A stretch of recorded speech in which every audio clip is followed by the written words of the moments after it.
they bobble, and then they flop. And these ones flopped hard. Tonight, 10 films that lost insane amounts of money gets deep fat fried.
Woo!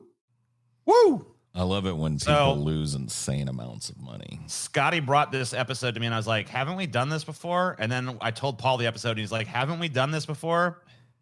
So I think we've done just this before, talked about movies so much that maybe we think we've done this before. If we have done it before, consider this a remake. But It's a remake, dude. I looked, I couldn't find any evidence we had. So anyway. It's the remake of the episode that never was.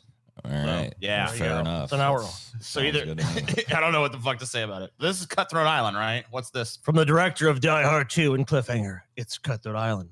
Starring Gina Davis, Matthew Modine. So Die Hard 2 is probably up until the recent Die Hard movies was probably the worst Die Hard. Like when it was a trilogy, Die Hard 2 was definitely the worst. Oh, yeah. I'll take Die Hard 1 and Die Hard with a Vengeance. Die Hard with a Vengeance might be my favorite fucking Die Hard, to be honest with you. Yeah, you got Jeremy Irons, dude. It's great. Yeah, I mean, He's a great villain. Samuel Jackson and Bruce Willis Simon have says, fucking great chemistry in that movie.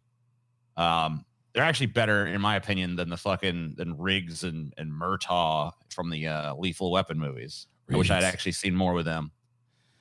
Cliffhanger's a decent flick, but like I don't know, like neither of these movies seem good enough to have like from the director of, as if like, whoa, I mean, think about it though, like quality, bro. Those were big action spectacle movies that did pretty well at the box office at the time. It hasn't aged well as a tagline, but back in the day, I can't blame them for flaunting those two movies. Both of those movies were huge hits. So. And this movie is especially infamous as being a box office bomb. But the thing I think people have to remember is like a lot of people think it's because it's so bad. It's like I don't really think. I mean, look, it's not a great movie. Gina Davis's fucking titties are. It's a middling sort of pirate film. God, look, I mean, like he literally like grabs up on her titties and pushes them together into a big old cleavage shelf. So. I mean, can the movie be all bad? It's really like even just seeing like this should have been the fucking poster, right? Yeah, saw there like, yeah, this is the teenage boys. Look at this. Whoa! From the director of Two Bobbling Titties and Titty Bang Bang. I love Comes. Sign me up. Cutthroat Island. Anyway, dude, sign me up for Titty Bang Bang, dude. Scotty didn't even pull this image. I literally went and found this and put it up myself. So because lecherous TJ was like, I want that I know about Cutthroat Island. Excuse me. Let me say them those titters is. If they have a big old set of titties on Dean Davis, boy, let me tell you. Dean and David pushing them titties. I know you pulled a bunch of research about why this was a flop, but does she get them udders out? Let me go see. I love you, TJ. Mind perpetually in that gutter. I love it. Where it belongs. Actually, I can't really blame you. This whole fucking show's mind is perpetually in the gutter. Can't all be put on me. So this just week, 80%. Dismal failure, as you can see. Opening weekend did a paltry, what's it, 2.3 million? 2.3 mil. 2.3 million. Paltry. I hate that word. It's offensive to me. We need to pick a different word. I don't like that my name is associated with something that's flimsy or lame. So a tiny, a minuscule, no policeness intended, an insignificant, paltry. Okay. Not a paltry, a tiny, a pathetic opening. That's better. Huge opening though. I mean, as far as how many theaters at the time, 1,800 theaters it looks like here. Production budget, and this is just keep in mind production budget. This isn't the total budget of a film. We're hearing that a lot tonight. Production budget. They put a lot of marketing and other shit in these movies. Obviously, Hollywood accounting being what it is. $92 million lost on this film. I mean, excuse me, it was the cost of just the production of this film. Production cost 92. I mean, like many people feel like that's actually way under, like that's them being very creative was actually quite a bit more, probably more like the 110 million range. How old were y'all in 95? I wasn't 10. Too old. I was 8. So like I was 15 and I remember, dude, they pushed this so hard on MTV. Like in every time they took a break on MTV in between like music videos or shows or whatever, they would, I mean, they really threw a lot of ad budget behind this film. They were really trying to get people to turn out to see this movie. And I remember thinking it looked lame from the jump and did not go and see it until it came out on VHS and ended up not watching the whole movie. This is a real bad movie right here. Oh yeah. So it's domestic. So US box office, only 10 million. International, not at all even close. Just 8.5 million. They didn't even make their budget back. Yep. Gross for this movie is around 18.3 million, 18.5 if you want to be exact. And they spent 90, or at least 92 million. Right. Yeah. So the estimated loss in millions, and I pulled all this from Wikipedia, is $105 million. Adjusted for inflation, this movie lost 178 million. Dude, that is ouchy. Ouch, ouch, ouch. I can see why neither of these people really showed up in a movie again. Gina Davis is still like around, but you gotta realize her star was ascendant at this point. I mean, she was like Gina Davis. She's I always thought she was a pretty good actress, and she's honestly, a great actress. Like she already had some fucking hits under her belt. Like this basically destroyed Matthew Modine because he didn't really. Oh yeah, he had some name recognition from like what was it, Platoon or whichever war movie he was in. Full Metal Jacket, right? Yeah. Which I'm not the biggest war, but whatever. That's neither here nor there. His career though was totally just obliterated by this being a flop. Hers, it seemed like it really put a damper in it, but like she kind of survived it a little better because she had some history. I mean, yeah, she had some shit though. A bit of coast. One of these movie companies puts Gina Davis and fucking Matthew Modine's names out there on the forefront of this movie and loses $100 million on it, dude. So it's like you're poison. It's like they look at you and they're like, she's the opposite of a draw. Even if they had nothing to do with it. I mean, they didn't write the script. They didn't finance it. It wasn't their project or anything. They were the actors and did as they were told and probably did a decent job at it because you're talking about two good actors here. They probably did their best with a shit script. I don't blame them for this, but they got blamed for it. They got basically blackballed. Yeah, I completely agree with you because I mean, you can't put this. This is a movie that I mean, I put it more on the director than any. If I'm going to put on a single person, I'm always going to look at the director and the fucking studio. Yeah. Well, the studio too. Yeah, this one actually, I don't believe was. Well, we'll actually get more into it, but I don't think this was not as actually. I think a bad of a case of studio interference as we think, but we'll see. So TJ, can you play the trailer for this piece of shit? Yeah, sure, I could do that. Cockadoodie maybe just a little bit of the audio. Yeah, maybe not too much of the audio. I've gone ahead and just muted the audio outright. Yeah, so we can maybe jump in for a second here and there and listen to something if it looks interesting. I mean, they were definitely on the right track because think about go back to that scene because I want to hear how bad and how just dull she sounds. Yeah. All right. Everything you've ever dreamed of. Get everything you've ever dreamed of. That's bad audio mixing right there. It's bad audio mixing, but it's also like these actors. There's like a total lack of passion there. Yeah. I mean, that is a director issue if that's the case. A lot of times. What is that guy's name again, too? I always forget his name. Is it? That's Matthew. No, you're talking about the villain. Yeah, the villain. God, what is his He name? played the fucking. Well, I've seen him in a bunch of things. He played Nixon. That's right. The Nixon movie. It's Frank Langella. That's his name. Yep, you're right. Yep. This guy, by the way, has been nominated. The guy Rennie Harlan, who directed this movie, has been nominated for multiple Raspberry Awards throughout his career. Yeah. I don't know why did they keep giving him like work? Actually, he just churned out shit. This dude also did The Exorcist: The Beginning. Do you remember that one? Woof. He did The Legend of Hercules. I think that's the one. Is that the one with The Rock? God, no, that's an even worse one. Okay, okay, now this isn't the guy that did Deer Hunter, I don't think. Never mind. No, he didn't do Deer Hunter. I'm thinking of another flop director. He did do Deep Blue Sea. I kind of like Deep Blue Sea. Dude, Deep Blue Sea is good despite itself, though. Yeah, it's not. Hey, he did Nightmare on Elm Street 4, TJ, the Dream Master. I hate the Dream Master. Oh.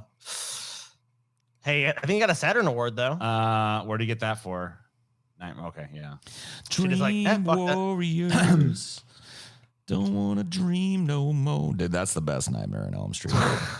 Dream Warriors, dude. Dream Warriors is probably the best one. So, either that or the pulled first some one, information about the making of Cutthroat Island. Gina Davis believed her acting could carry Cutthroat Island. Her director husband thought explosions would do it. But what they came up with was one of the biggest movie disasters of all time. So she was married to Rennie Harlan. Yes. Okay. At the time. Okay. Fuck Throat Island, dude. Yeah, basically.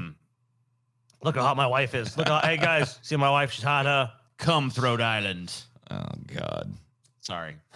Over $100 million of losses are now buried in Cutthroat Island. The pirate movie starring Gina Davis, directed by her husband, Rennie Harlan. Wait, hold on. Before you even continue, just look at this walk of shame of you might also like if you like this. Yeah, Dragonheart did the first D&D movie. Hey, Over the Top. Over the Top Fuck is this. pretty good, dude. Over the Top Over is the pretty Top good, is dude. it's ironically kind of fun. It's pretty Okay, good, if you mean- bro. If you're talking about it's so bad it's good, then maybe It's I'll like take they're your at case. the top of the pantheon of arm wrestling movies with Any Which Way But Loose, dude.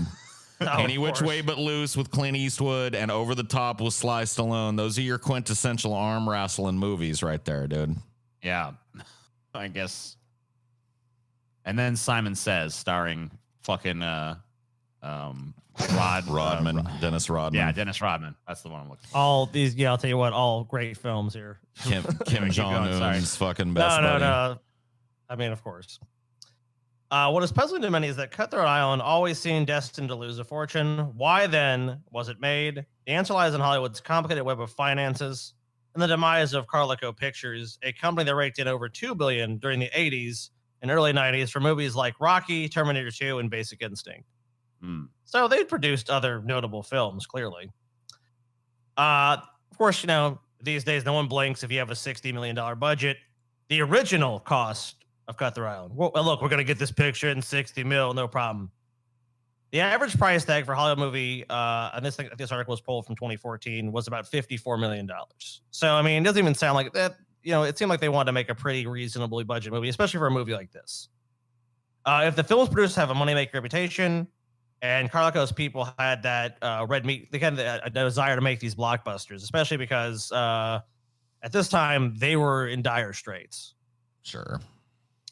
When the film entered pre-production, Carlico was on a straight course towards the obituary pages. The company was already deep in debt when it began producing the pirate flick in 1994. Their executives needed at least one big hit in the summer of 1995 to keep the lights on, to stay solid. So this was their desperation. This is their play. and it all honestly came into like an all on red or an all on black kind of thing. Yeah. So they were it's the Hail Mary, dude. Put everything we got on Cutthroat Island. Yeah, we got to do something. As 1994 began, the company had Cutthroat Island and Arnold Schwarzenegger in Crusade as potential saviors. Crusade? It's pretty bad when there's an Arnold Schwarzenegger movie that apparently came out in the 90s that I can't even remember. It didn't come Crusade. out. It was between that. So it was basically between. They were going to produce Cutthroat Island. I gotcha. Arnold in Crusade. I am a Crusader. I destroy you.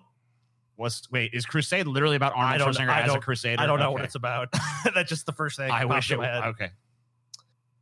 But it's impossible to produce movies without cash flow.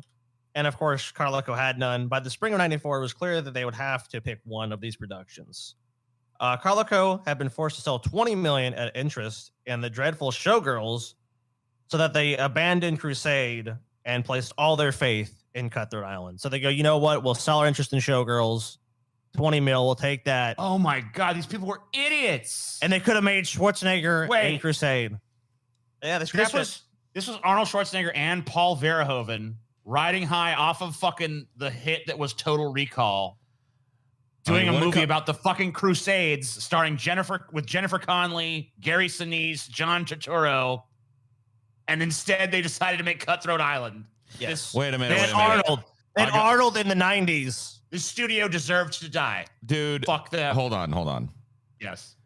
I gotta take the fucking side of the company on this one. I'm sorry to do it, but when you have that gaggle of fucking nobodies and losers, and your other option is Matthew Modine and an aging Gina Davis on a fucking ill-conceived pirate journey, what are you do? Go with the goddamn pirates every time, man. Bunch of fucking no-name hacks. Paul Huhoven, Arnold Whatanuga. You know what I mean? I almost said it. I said Nugga. It was a you. It was a you. I said Nugga. Okay. Coming off of like flops like Total Recall, Terminator 2, total fucking unwatchable garbage like Total Recall, dude. Paul Verhoeven my balls, bitch. That's the worst movie I've ever seen. What? But it wasn't like just like a nothing like sorry Arnold, we're not going with it. Taking a $13 million loss on pre-production and Schwarzenegger's contract. So this contract was already signed. So they basically just told Schwarzenegger to go fuck off. Like, all right, dude, you take just like 13 mil. You pay him. You had him. Just pay him. They paid him anyway. But they already paid him, and then they paid him anyways. Wait, they paid him to be in the movie. Canceled it. We're not going to make that one. We're going to do this We think Cutthroat Island is the hit here. Well, I think you know why these people lost all their fucking jobs. I could see why this fucking shit company went belly up. Fucking morons. And they spent 90 some odd million on this instead of whatever, man. Yeah, the movie I don't that know. could have been. It's one of the ones. I want to do an episode of all the movies that should have happened. We knew from that point that if we lost Cutthroat Island, as well as bankruptcy would be inevitable, says a senior executive close to the company. Well, if we made the film, if we made the film, there was at least some chance we could survive. Well, like, of course, you had to do something. I mean, fuck. This is the kind of logic that governs many decisions in Hollywood, especially when greed is involved, as it almost always is, particularly with star vehicles. Once Carlico and its investors concluded that Cutthroat Island was the company's only hope. I don't know, they must have been smoking some strong ass weed or something, man. Yeah, dude. Arnold in the Crusades. Yeah, bro. Gina Davis, Matthew. Who gives a shit? Okay. Cutthroat Island, bro. So, on one hand, we have the proven marketability and fucking proven track record of success of Arnold Schwarzenegger and Paul Verhoeven as a team. On the other hand, we have a fucking movie about pirates starring. Dude, did you see that? Did you see that unwatchable schlock fucking RoboCop that Verhoeven did, man? Unbelievably bad, bro. I believe it flopped, right? It was a total flop. No one even liked that. Flop. It didn't even come close to blowing out the fucking doors like Cutthroat Island did, dude.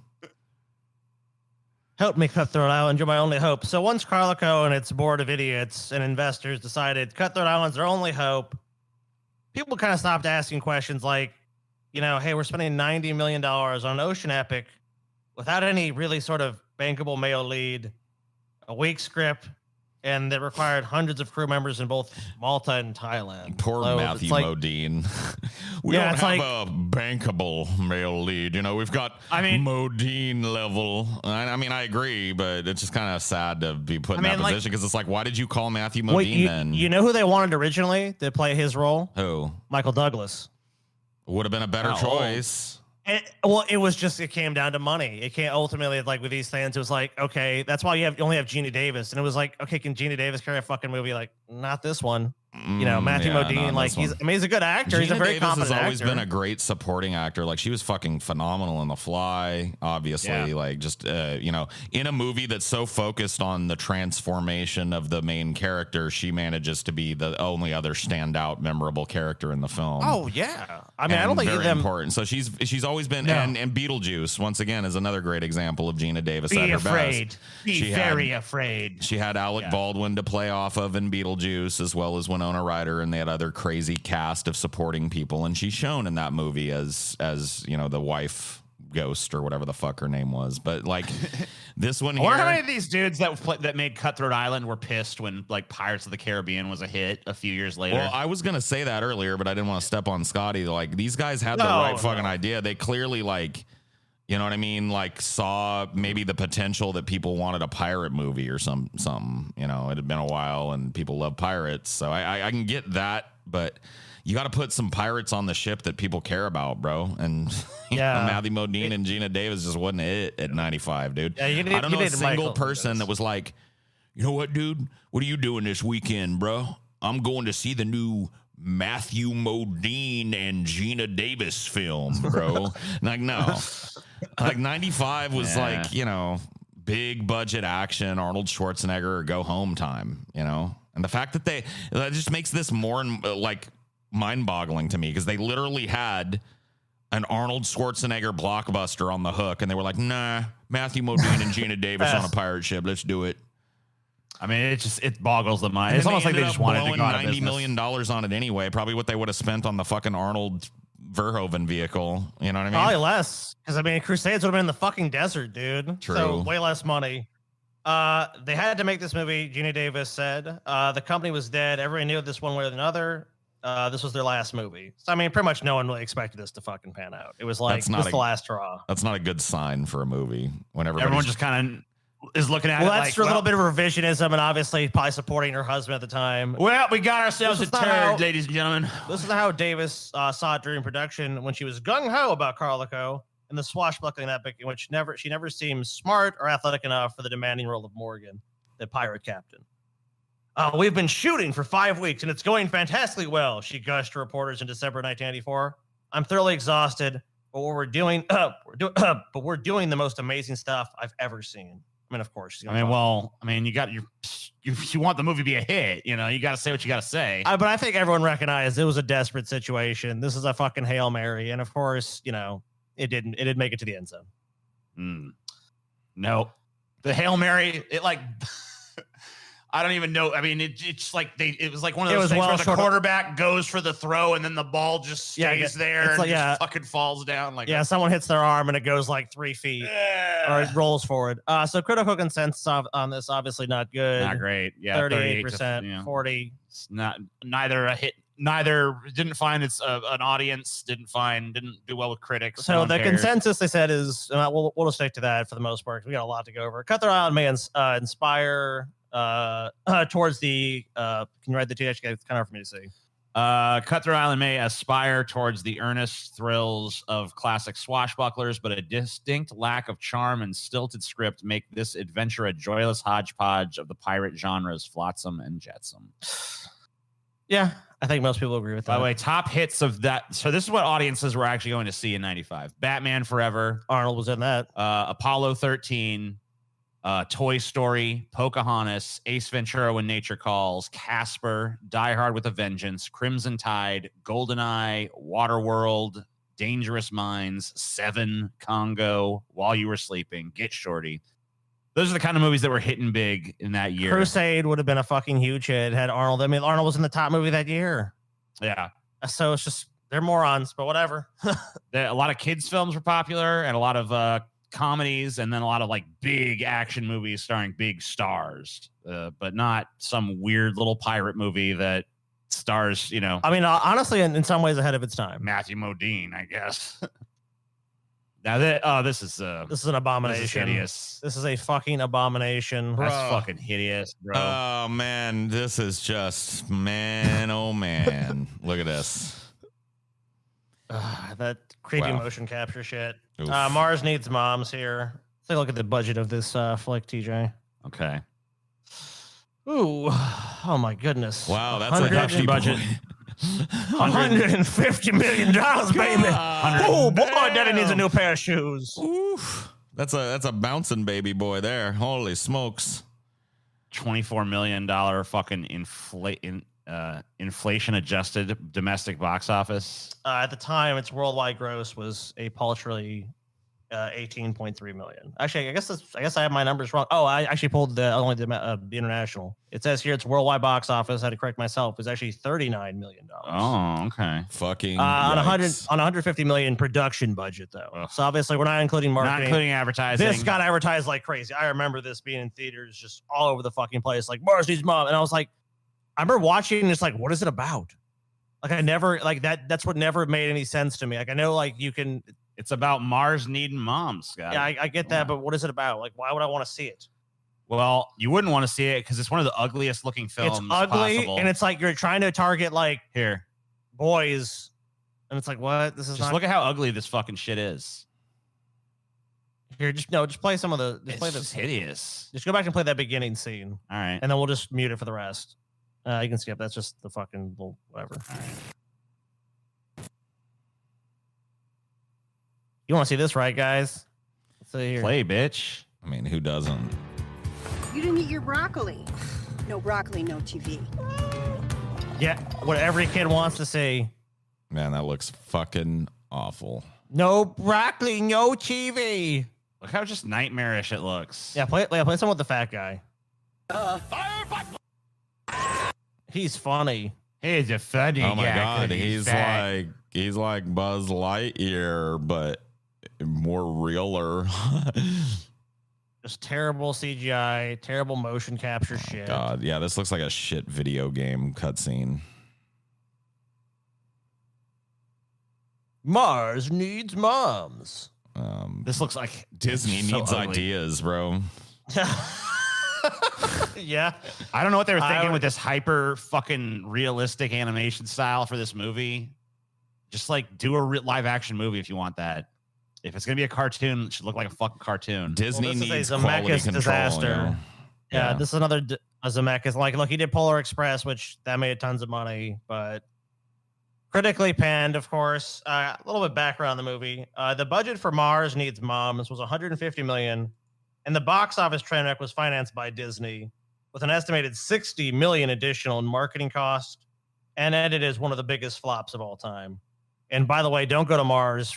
We didn't. It's not on the list, but John Carter of Mars or whatever, another huge Disney fucking flop that they sunk a ton of money to. It's like they did that Doom movie that didn't make any fucking money. Hollywood just needs to stay away from Mars until they understand it, which is never. So just stay away from it. Paul Verhoeven understood it. Well, he got it. He's a fucking rare exception, dude. I don't know what it's about. In 2007, Robert Zemeckis' company, Image Movers Digital, landed a deal at Disney where they would focus on producing expensive 3D motion capture projects. Sounds like a great idea, right? Only 2 movies materialized in the deal and lost the house a fucking fortune. I mean, they really, because like, you know why these mocap 3D movie combo things stopped being made? Because with the they look like shit. Well, I mean, we've done a whole show on it. They trigger Uncanny Valley. They do. And it's like it's obvious that they do. Anybody that watches the preliminaries on this would know that there's going to be an underlying psychological aversion to this. The only time I've ever seen shit like this done right is in Avatar. Avatar did this mocap, face cap stuff so well that it didn't trigger Uncanny Valley. Congratulations, it's been done once. But every other time they've tried this, it's sucked. Oh, yeah, I completely agree with you. I mean, so they only made 2. This Mars Needs Moms and A Christmas Carol. Jim Carrey vehicle. Oh, it's a hideous movie. Also lost a shit ton of money, by the way. Fucking terrifying imagery for like a kid's film, too. Producer Zemeckis had previously directed the creepy Uncanny Valley mocap movies, The Polar Express, which did make a lot of money. Another box office flop, which is Beowulf. Beowulf! Terrible fucking movie. Didn't like that either. Didn't like that one. And, of course, A Christmas Carol. The Beowulf movie, I actually remember liking the first time I watched it. I haven't seen it in forever though, so maybe I go. Doesn't hold up at all, in my opinion. I mean, in theaters with the whole spectacle and shit, it was like pretty. It was. Big it was. So because I saw it in the theater, so I remember going oh, that was pretty cool, But maybe I'm wrong. It's better. Okay, so of the Robert Zemeckis mocap movies, it's probably the least horrible, but I still. That's not a ringing endorsement. No, dude, I've been doing a lot of that, going back and watching old movies that I thought were good and finding out that they indeed were not. Dude, this is not everything stands the test of time. There really is some movies that only work in the fucking moment or whatever than the zeitgeist of the time. I completely agree with that. I mean, there's movies where it's like you see it at the time, like, oh my God. Then like 10 years later, you're like, ooh. It sucks because Robert Zemeckis is such a fucking good director, or was at least. And now. And then he fell into this fucking bullshit hole. He sold himself. Well, Zemeckis was smart though because he was just producing this shit. He wasn't actually the director. Well, he directed a few of these though. He did, but the big one he did was Polar Express, which made him a shit ton of money. Which is why they. Well, that was the technology was new then. That was like the first one, and he was able to buy with that hit. He was able to buy himself a lot of goodwill and sign lucrative deals for himself. But unfortunately for the guy who directed this movie, it was his first time director. His name is Simon Wells. And he was actually removed from directing duties on the 2002 flop, The Time Machine. Unfortunately for him, he has not actually directed another feature since. I mean, I actually kind of like is that 2002 one, the one that has like Guy, what's his name? Guy Pearce in it. Yes, I actually believe that's kind of remember liking that movie too. I thought that the time travel shit was kind of cool. They did this like super speed time lapse effect where like the world would change around his machine. You know what I mean? Well, like I think it's like he goes to the future and the moon is crashing into the planet. But it says he was removed from his directing duties on that movie, so maybe I don't even know how much of it is actually directed by him and how much is like he got fucking fired from that. So we don't know what his version of that would have been. Not only a disaster for him, Simon Wells, but also for a lot of other people. After Disney executives viewed a rough cut of this disaster, the response was to close down Image Movers Digital. Ouch. So basically, so the Disney executives, what you're telling me is they watched this and they didn't even bother to be like, well, let's see how it does. They're just like, shut it down. Image Movers employed over 450 people, and shuttering the company cost Disney $80 million in severances and restructuring. So more money lost. More money lost by this film. They were also working on another mocap feature, The Yellow Submarine, which the Mouse House shut down, and aborted project resulted in another $96 million write-down. Mars Needs Moms was too far along in production to scrap, and its box office failure ended with a reported $100 million write-down. I mean, I say so. This movie, I say so across the board, this movie lost them like $300 million. Basically. But if you just take this movie into account, the estimated loss is between 100 million and 144 million. With inflation, this movie lost between 115 and 166 million dollars. Not to mention the jobs and everything else. So really, this whole the whole fucking thing, if you put it all together, is probably like $500 million. Disney just basically went. I mean, so because they were planning on trotting out a bunch of these motion capture movies, and they just looked at it and they're like, this is not gonna work. Right. Well, the Polar Express, dude, people still watch that they still go back and watch them. Like, if you at Christmas time, look at your local theater. They'll be playing like, yo, Polar Express. A lot of people, it's their favorite fucking Christmas movies. It's like the one they want to watch every year. And dude, I'm telling you, the reason a lot of these are so oof, I think, is because we're thinking of them as people and thinking about losing $90 million. But the way that Scotty, presented that is they're write downs. Right. So they're taking this as a loss on their taxes and deferring how many fucking millions of dollars worth of tax burden into the future on this shit. You know, we know Disney didn't lose money. I mean, maybe on paper they lost money, but did Disney lose money? And obviously they just saw like, okay, they were wondering, I think when they made this deal with Zemeckis and they created this, another division, they kind of thought like, could this be another Pixar? And when they saw the writing on the wall, it's like, this technology is going nowhere. It's like a win-win situation. It's like, dude, we finance this, and if it blows up, we make a bunch of money. And if it fails, we write off a bunch of tax burden and make a bunch of money. You know what I mean? So giant companies, they went either way. This is a goddamn nightmare of a movie. I remember the production of this movie was just like tabloid fodder, any entertainment site fodder, people on YouTube, just social media everywhere. Like, this was a fucking disaster. This was one of the first movies where I remember people getting like super pissed about, excuse the pun, but a slow motion train wreck for sure. Right. Red face. I remember being really pissed about the red face shit where Johnny was a Depp, big deal. And then Johnny Depp came out and like did the worst thing possible, which is be like, look, I'm 1/78th Cherokee. Dude, I'm 1/322nd Blackfoot Indian, Jack. All right, listen. It's like, okay, well, good for you, I guess. No, you're not. Yeah, no, sorry. Even if you are, it's that, the depiction of Tonto in this movie, if you are, should offend you. Then you know what I mean? Exactly. It's fucking horrible, retarded. Sometime, we'll find a line for his in the trailer. And Armie Hammer's one of those Me Too guys, right? He's been Me Too'd since this. Oh, hardcore. Well, he's actually been sued. Yeah, he's been like me sued hard. Like he's been canceled pretty hard because he had somebody come out and say that they like he Onision'd somebody. He dungeon locked somebody or something and tried to eat them. I think he's kind of like you, TJ. He's like into that kind of stuff, dude. Yeah. Good for him. He wants to lock you up and eat you, TJ. So get a hold of Army Hammer. If you can stand being eaten by somebody that sounds like a product that keeps your fucking refrigerator fresh. Yeah, then Army Hammer. Yeah. Hey, look, it's you know what, July 3rd, and we're actually the same day we're recording this. So, I guess however many years ago this fucking piece of shit came out, 2013, 8 years ago. You could have seen this. You could have seen this in box office in theater. No one did though. Yeah, unfortunately, no one did. No one did. Only go to the budget of this piece. I guess of shit, he's still getting roles though, so I guess he's not that badly Me Too'd. He's gonna be in Death on the Nile apparently. So. Oh shit, Army Hammer on the Nile. Bam, bam. Anyway, probably just play a cannibal. That's probably what he wants to do it. Production budget $225 million fucking dollars. Just the production budget. Oof. Just the production budget. $225 million. Damn, bro. Unfortunately, worldwide gross on this turret here is only $260 million. The estimated losses, again for Disney, 160 to 190 million with inflation calculated and factored in 178 to 211 million just on its production budget. Fuck beans, bro. That's a lot of money. Yeah, it is. And keep in mind, that's not also the massive marketing budget they sunk into this movie, which is, probably for something like this, you're probably looking at least $100 million at least. So it's been estimated this movie's cost anywhere, when you add everything up, is anywhere from about $350 to $450 million. Only watch a little trailer for it, TJ. I don't really want it, but okay.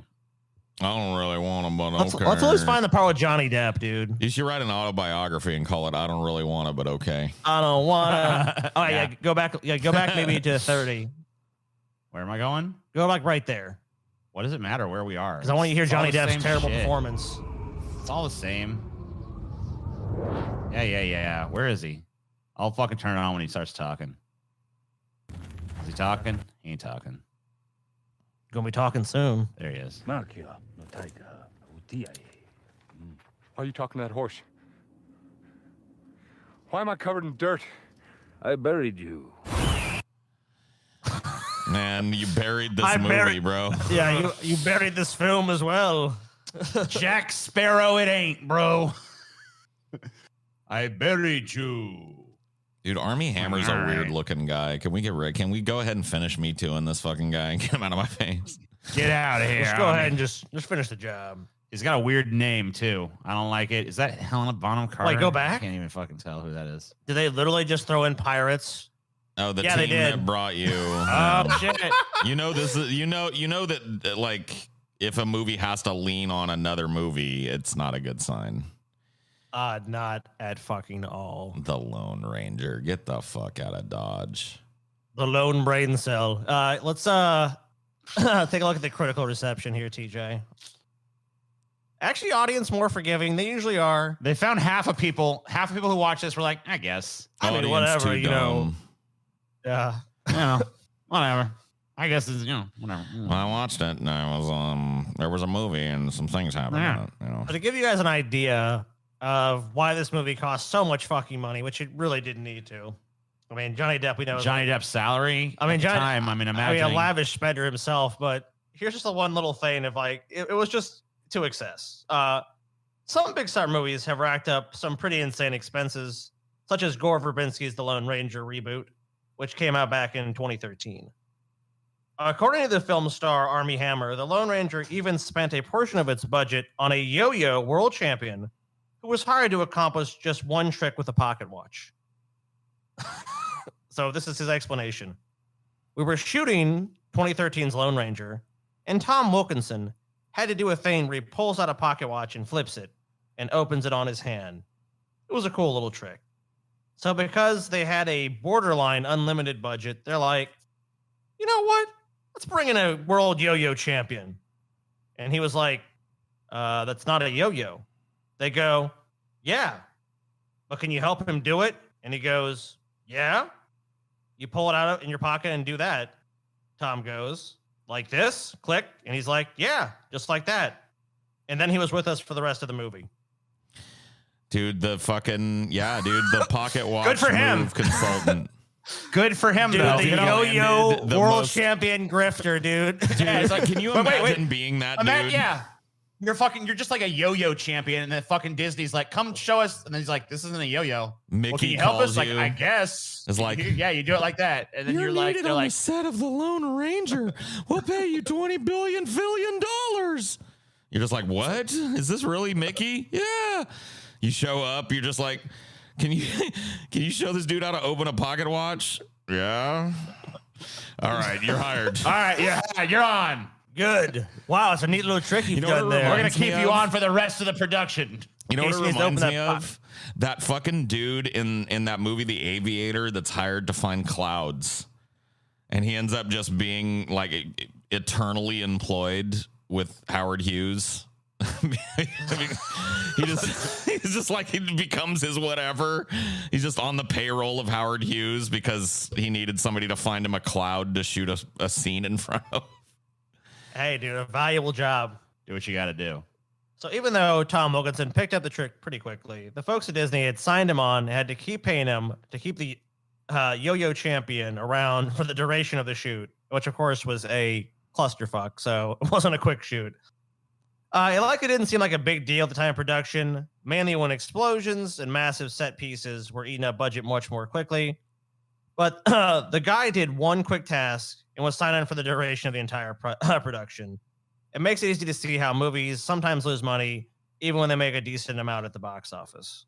Which, I mean, this one, I mean, yeah, it did okay, but when you have a $450 million true budget, 215 million production budget, yeah, how do you fucking make money?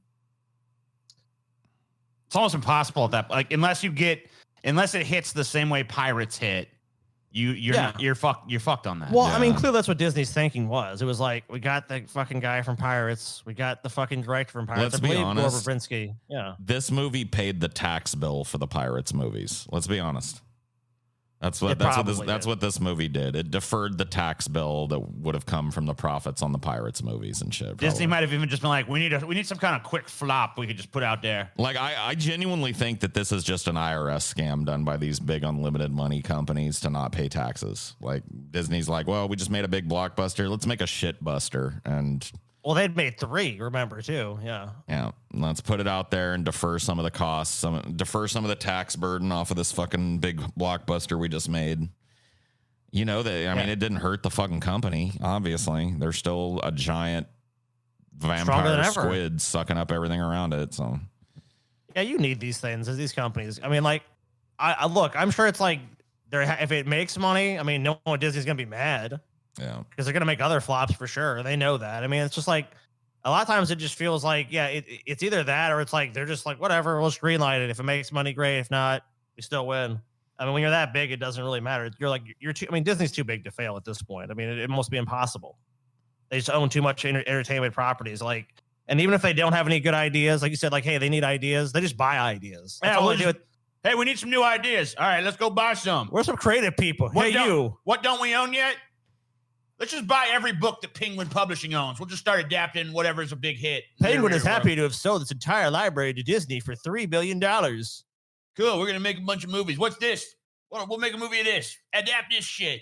Yeah, it doesn't even fucking matter. We Disney, we got so much money. We got more money than sense. Disney. Woo. All right, let's move on to the next fucking turd here. All right. Now, Paul might argue with this one because of one, not this guy, but someone else near and dear to him is in this Legend movie. of the Sword.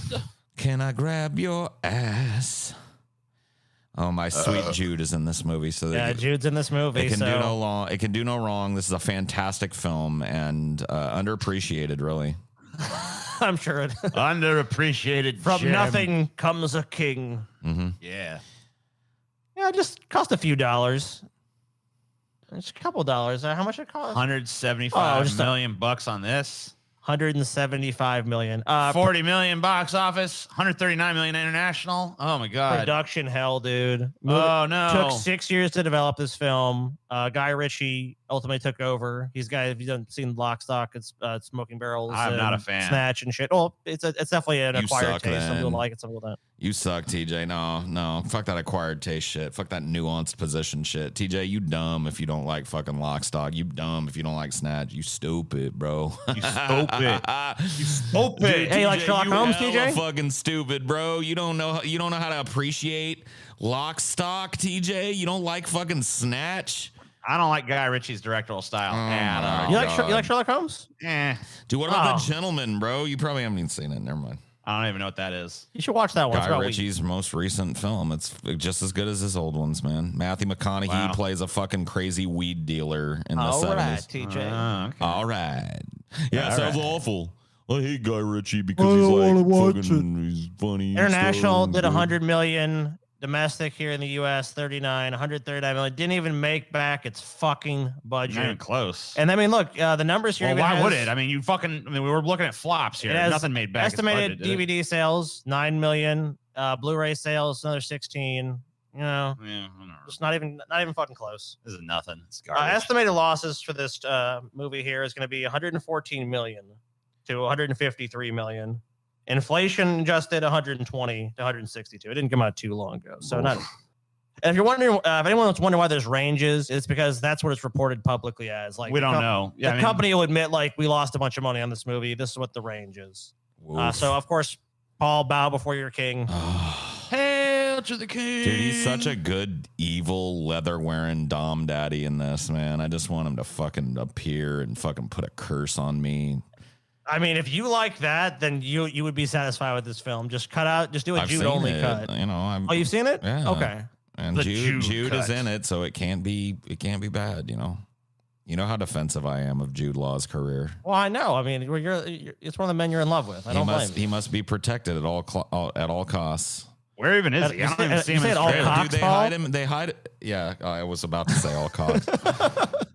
No, they hide him because he's the best thing about the movie. You know what I mean? So, they don't wanna- He is. I mean, even just being just totally Is objective. this fucking goofus here supposed to be King Arthur? Or Yes. okay, Charlie Gotcha. Hunnam And plays he's- King Arthur. Yeah. What do I know him from? No, Jude really is actually one of the only good things left in this movie. Like, it had a bunch of other A-listers attached to it, and Jude's the only one. Do I know who Charlie Hunnam is, Scotty? Tell me who Charlie Hunnam is. Sons of Anarchy? Has ever seen the show? Yeah, he's the main He's- guy in Sons He's of the main Anarchy. guy in that. Okay. He's also in The Gentleman too, another Guy Ritchie thing. Ugh. Much better film, but in my opinion. But I definitely like King Arthur. I saw this because I love these kind of stories. Definitely on a vogue in Hollywood right now, as clearly it's box office. Looks like I had a fucking. Looks like I found a little bit of an audience. It does have an audience, though. I will say that there's a lot of apologists for this film, and Myself even on the included. trailers. Paul. I do. Oh. I think you. Well, I got to be honest with you. Setting aside all Jude, if that were possible for me, you know what I mean. This is actually, you could do worse than watching this movie. Like, there are definitely worse movies in this like high fantasy kind of medieval. I'll grim take dark this one genre. over the. I'll take this one over the Clive Owen one, the 2004 or Blue The Lips. True Story. You know what Oh I mean? God. or Uwe Boll's fucking crazy movie. Hey, don't insult. Don't I insult love Uwe Uwe Boll, Boll. but come on. I want to have a bowl of sour bread with Uwe Boll. Yeah, I want to go Sauerbraten. eat at his restaurant. It's closed. Remember? I want some sauerbraten. Well, he got fucked by COVID. Poor Yeah. guy. And then I want to poor go man. over to his fucking house and have him cook me some sauerbraten, dude. I bet you he makes a mean sauerbraten. I'm pretty sure. Maybe I can arrange that. We'll see. That's what he said the it's- best thing at his fucking restaurant was. That's what I would get Mhm. if Uva's restaurant ever opens up and I can go there and I can actually go there. That's what I'm gonna be like. Uva, that's what I want. He probably won't remember us, but still, he'll probably be like, "All right, my friend." He'll pretend he does and then forget us immediately again. Cool. It's Uva. I mean, of course. So why did this movie struggle so badly?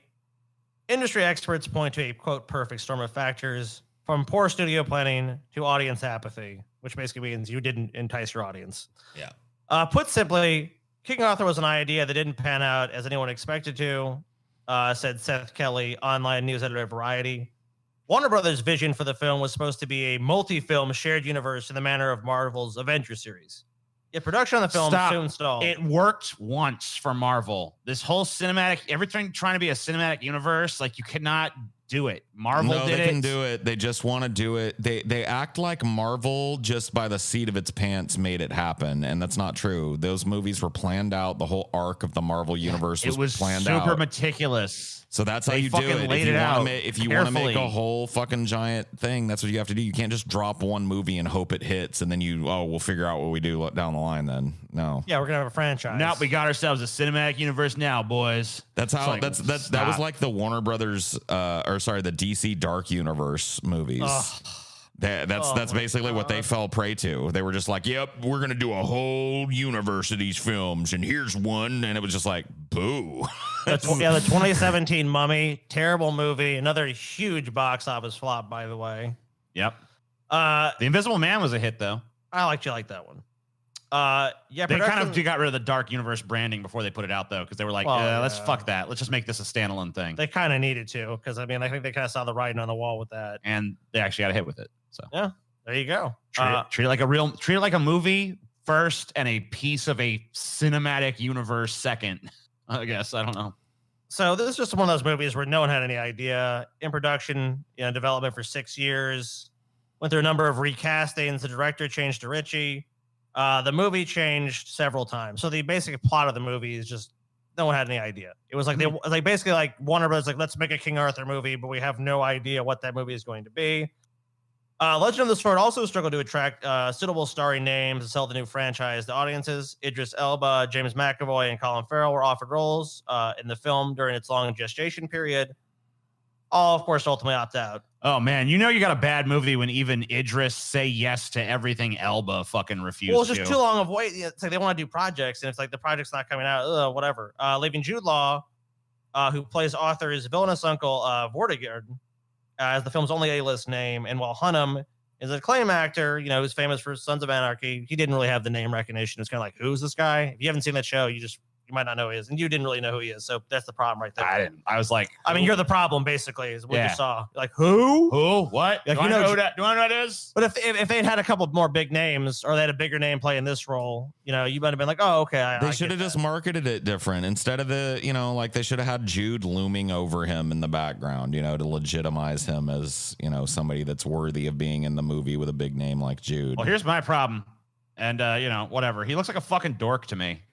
I mean, he's he's not bad. When I see him, he looks like a fucking geek, man. He looks like a fucking little geek. Give me a man's King Arthur, motherfucker. He's not bad. Give me a dude. real King Arthur up in this bitch. There's worse actors, trust me. someone with gravitas. I don't think this article, I'll just summarize it for you. It's basically just the source material. It's like there's not as much interest in the source material. And the last outing before this one was Clive Owen starring King Arthur, badly reviewed, another flop. Why don't?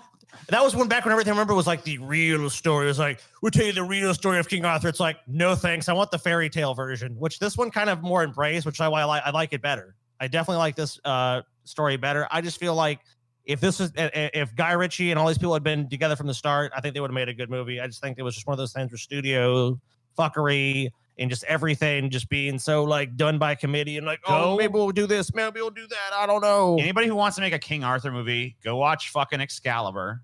Oh my God. And if you watch that and be like, can we do this better? If you can't do it better than that, just don't fucking do it. No one's Love gonna. that fucking movie. Excalibur is fucking, to me, it's the ultimate King Arthur fucking It is. film adaptation.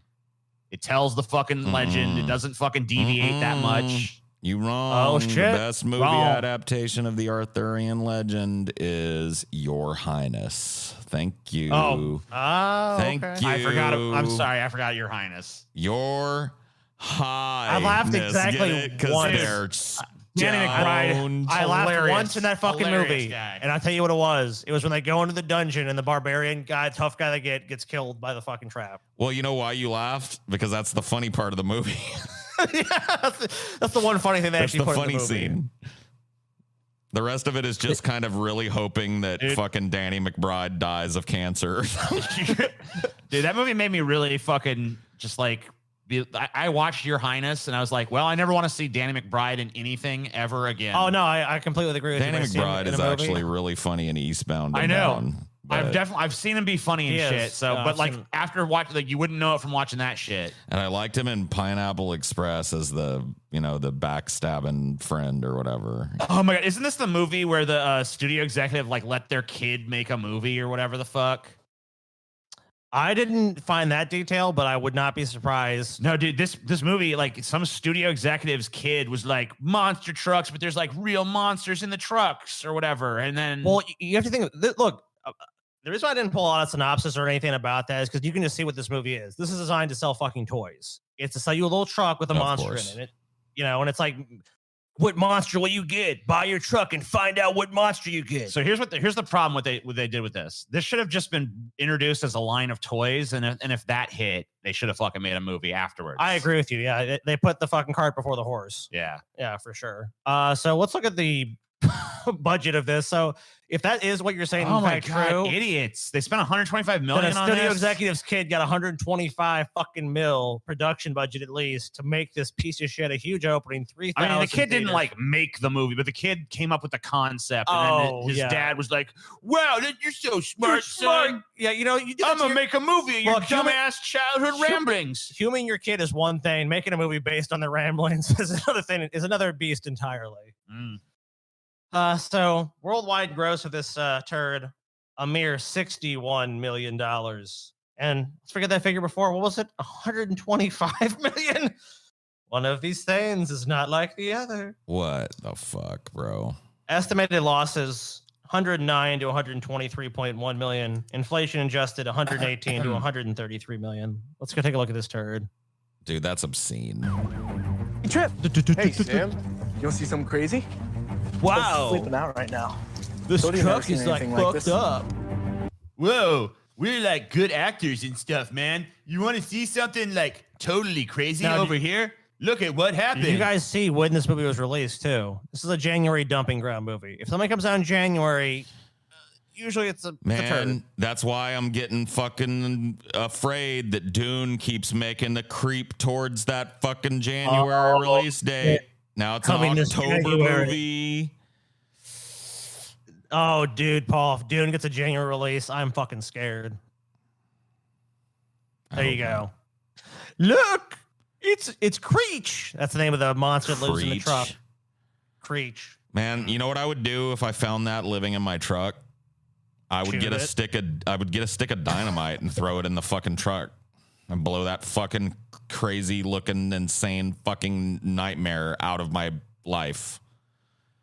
It would have been a better and shorter movie. I'll be Dude, honest, I didn't pull any somebody should do that. Like, make these fucking shitty movies into 10-second like bits that resolve themselves immediately. Like, this dude discovers Creech, and instead of like naming it and having an adventure with it, he just literally fucking throws a stick of dynamite in there with it, and its guts blow out everywhere, and he walks away and goes, "Man, that was fucking crazy. There's a thing in my truck." And the end. You know what I mean? Roll credits. So critics savage this, of course. Audiences, little kids. Dude, what is Yeah. wrong with fucking okay. audiences? So the pitch was created by Paramount's president, Adam Goodman, alongside his 4-year-old son. So yeah, this dude let his hold up. 4. I want to see This dude some of let the positive reviews of this. I want to see somebody simp for this on fucking Rotten Tomatoes. Find me a fucking all right. fresh rating. Okay. Who's fresh rating Audiences this? could Oh, look at this one. Read that. Yeah, read that. audiences could do and have done a lot worse than this genial throwback to a time when Kurt Russell was Disney's #1 living, breathing attraction. Oh my god. Kurt Russell in what? this? What is this?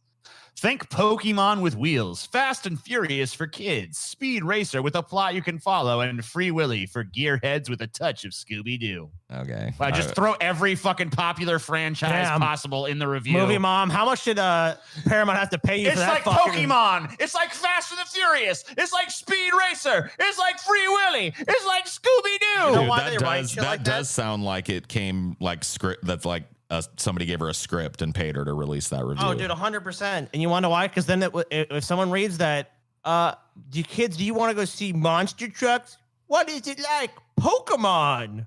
Oh, Pokemon, yeah! So you have your kids all fucking excited, gonna go to the theater, and it's like, Mommy, where's the Pokemon? You like this? It's like Pokemon. It's like, no, it's fucking not. It's nothing to do with Pokemon, you lying son of a bitch. The secret to this movie is to accept it's all nonsense and enjoy the ride. I want to get off. I want to get off the ride. Yeah, stop the ride, please. I'm gonna throw up. It's similar to The Secret of Life. Like, all right.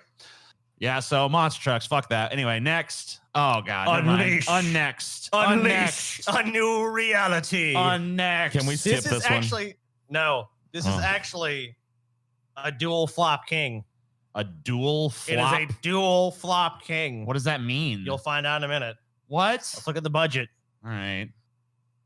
It didn't cost too much to make this. Oh wait, it was 137 million fucking dollars to make this piece of shit. In the early 2000s too.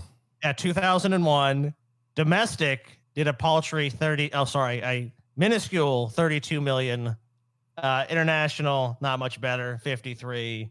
Grand total worldwide box office gross of $85 million on a $137 million production budget. So it didn't just lose $50 million or something, if you're thinking that. Its estimated losses are $94 million with inflation. You guys like this figure? Actually, $137 million, what it costs to make. Oh my God. It literally broke even. It literally was like it never existed in the first place, dude. Well, if it hadn't been a loss, but yeah, you're right. If it really just canceled itself out in the long run, didn't it? Did a lot more damage to Square than I think even they would like to admit. TJ, when you saw this in theaters, do you remember it at all? Yeah, I remember seeing the trailer and be like, well, it kind of looks interesting, I guess. Well, my mind was blown by the visual effects. I was like, time. well, I mean, you've never seen a fucking CG shit, like a CG animated movie that looked this realistic. So it was kind of like a novelty. Well, it's an anime movie that was getting a wide release, and it was a video game. Right. And so, like, I was like, well, this might be something. But, like, when I went and saw it, I was like, this is one of the most boring fucking movies I've ever seen. The characters Plods are along. fucking flat. There is no characterization. There's no emotion to anything. There's no stakes. It just comes across like one of the most boring fucking nothing movies you've ever seen. And it's like, why did they spend money to animate something that's so just bereft of imagination? That's a good question. I don't know, of dude. course, it doesn't look like it's bereft of imagination. Look at all the cool stuff. What happens, TJ? Okay, so it has visual imagination. It's basically I guess. alien invasion. There's some cool visuals in it, I suppose, but and if the spirits touch you, they take your soul. But like the characters are fucking so boring. The story is not good. From the creativity of the Final Fantasy universe, which has spawned some really great stories, to have this like paint by the numbers wrote alien come, and it really doesn't spirit. It really doesn't feel like Final Fantasy at all. Like there's no fucking like chocobos or I gotta be whatever honest the with fuck you, dude. else. Alien come or whatever, something take the spirit. That's the whole plot to Final Fantasy fucking 10. Okay. It's like people die and their spirits are supposed to go to heaven, but they don't. They're being collected by this alien entity called Sin, and it's going to destroy the world. And you know what I mean? So I guess it's similar to Final that. Final Fantasy games, in my experience, and I've been playing them since Final Fantasy 1 on the NES. Right. They're not known for their great plots. So this is just a bad choice. Like in terms of you just strip the gameplay out. The plots are pretty disjointed, and like that's not what it is. The deep plottery is not really what Final Fantasy is about. It's more about the blending of memorable characters with fun combat and fun abilities and shit. That's right. What really, and creating a world where there's like it's partially like a fantasy world, but partially a technological world, and like the kind of steampunky, like it's anachronisms. And I'll stuff. definitely concede to you. I don't think the plot's the central, but I think that not central, but it's not this super movie, important. But this one has almost just feels like the plot's nothing. It kind of feels more like out and out sci-fi. There's not enough of those fucking fantasy Final elements. Fantasy 10 is cheese ball. Like if you look at the fucking, it's got the fucking Titus going ha ha ha. I'll tell you what, the meme in it, you know. The last one I played was 9. So this that's probably movie, my perspective. Oh, well, 9 is like a masterpiece, bro. Let's not even bring 9 into it. This movie should have been more cheeseball because the problem is it takes itself way too seriously. There's no laughs. There's no humor. There's no fucking emotion really at all. I don't know. No, I agree. I saw this one in the theaters too because I'm a big Final Fantasy nerd, and I was pretty similarly bored by it. I do remember thinking like, wow, it's visually impressive, but I wish I cared what was going on and it wasn't just an kind of. I think that's a good summation. I'm in the same boat with you on that one. So that's why this is a dual flop king. The biggest anime bomb in history isn't just an anime flop, but also a video game one as well. Oof. As the first photorealistic CGI anime movie, a lot was riding on the name and only Final Fantasy adaptation. Unfortunately, the most expensive video game movie ever made proved to be a bad investment that only earned back $85 million against a massive $137 million budget, excluding advertising and other expenses, of course. This disaster led to the closure of Square's cinematic division, Square Pictures, which only made one movie and is short for the Animatrix before dissolution. Director Hironobu Sakaguchi was pressured into resignation to save face, despite him being the creator of the entire Final Fantasy mega franchise. That's insane. Yeah. Even with the recent hits, Square has yet to fully recover from Spirits Within. Because I mean, you have to figure, like, look at that, especially now that CGI is so big, they would do something, but this set them back. Before I get eviscerated by Final Fantasy geeks, I love the story in the Final Fantasy games, but the way it's presented doesn't translate well to film. These bursts of exposition and overacted little cutscenes have a whole lot more impact when you've just played 12 hours worth of a fucking almost unbeatable dungeon, right? Oh my You're God. not going in and they try to take that same level of fucking production and just make a 2-hour movie out of it, or a 90-minute movie out of it. And it's just, you know. It just didn't work. It doesn't. I mean, ultimately, a lot of these things, it doesn't work, and it doesn't get the fan base. Because I'm telling you what, in 2001, like, the weebs were strong. Weeb very strong. So, like, if this had found an audience, it would have made a ton of fucking money. Sure. But didn't ultimately do it. So, got a pan. I don't even. I don't either. Yeah. Oh, wow. You guys didn't. Look, there's so many. I don't even blame you, because I literally am like, this is the one with the Coldplay, you know, like, and I was like, I actually did a totally different score. But I thought it was another movie. I was like, oh no, it's actually Peter Pan from 2004. And I'm like, this one came out way later. So just don't blame me. It's totally generic. There's no reason why you would have seen this. Wait, why is Blackbeard in it? Hugh Jackman is Blackbeard. Why is there a Blackbeard? What's going on? I guess because you can't make fun of. Is that Peter Pan, by the way? This fucking that's dork on the right. He doesn't. Why is he? No name. Introducing Levi Miller. But why is he? Maybe he's big now. I don't know. He's not even like dressed like Peter Pan or nothing. Hook. Yeah, what the fuck is going on? I have never seen it, but I was just fascinated to pull it because I had heard about this movie. Wait, he doesn't have a hook. That's not Hook, because he doesn't even have a hook, right? Maybe it's Hook Blackbeard. Before he becomes Hook. That's not Blackbeard. That's not Hugh Jackman, is it? No, Hugh Jackman is Blackbeard. Garrett Hundland, or whatever his name there, is Hook. This guy's Hook? That's Hook. Does he have a hook? I can't even. I don't think he does. He doesn't have a hook. I'm very fucking confused just by looking at this poster, to be honest with you. I don't know what the fuck is going on. Okay. I guess a budget of 150 million. Yeah. I mean, it did a little better than the other films we talked about. 35 million, but still not great. 93 international, total of 128 million dollars. Okay. It grows 35.1 million in North America and 93.2 million in other territories for a worldwide total. We already discussed that. In comparison, its production budget was purported to be 150 million, and the total spent on marketing was estimated at 100 to 125. Well, they must have marketed it $million. shitty, because I never even knew this happened. So the estimated losses on this one, guys, 85 to 150 million, with inflation, 93 to 164 million dollars lost. Fuck that. All right. Well, I guess we'll see what's Take going on. Take a little look here. I guess I'll. About the island where fairies roamed. So I think it's kind of like a. All right, let's go a little further into this trailer. Okay. So I think it's just like kind of like we're gonna redo Neverland is what it looks like. It's Grim Dark Pan is what it looks like. Yeah, that's basically. Yeah, I agree. Okay. It's just like we're gonna update it and do a modern Pan. All right. Or Peter Pan. Okay. This looks like shit. Who's that? What is even happening? That's Hook. Oh, he's a good guy in this? So is it? I guess maybe it takes place slightly before. Is it like an origin story thing where he's gonna be evil at the end after like Pan betrays him in his perception or something? And that's, oh my god, he looks horrible. So Hugh Jackman looks like he's the villain in this one. Though. This looks like a fucking mess. Sucks ass. This is horrible looking.